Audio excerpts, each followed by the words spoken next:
Alors, on parle souvent de laitue et la plupart du temps, on va venir manger des laitues vertes comme celle-ci, qui est la fameuse feuille de chêne, qui fait des feuilles un peu frisées, mais pas trop. Ou souvent, on va venir parler de celle-ci, qui est la fameuse laitue, qui fait une grosse pomme au milieu, avec des grandes feuilles bien plates. Et en fait, on s'en rend pas compte, mais il y a une diversité énorme de laitues. Et c'est super cool de varier, ça fait de la couleur différente, ça fait des sensations différentes sous la dent. Il y en a qui sont plus ou moins sucrés, plus ou moins remplis d'eau. Et c'est vraiment important de bien varier ces laitues pour se faire plaisir au maximum.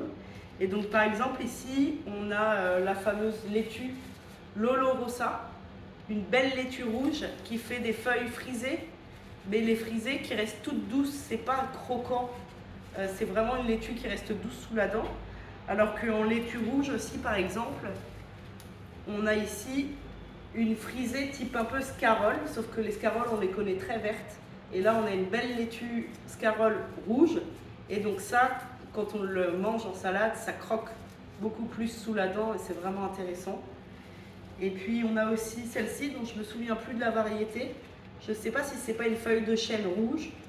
Et donc là on a des feuilles qui sont globalement plates. Au milieu ça devient vraiment vert fluo, c'est superbe. Et donc voilà, nous on fait environ 4 à 5 laitues différentes par an.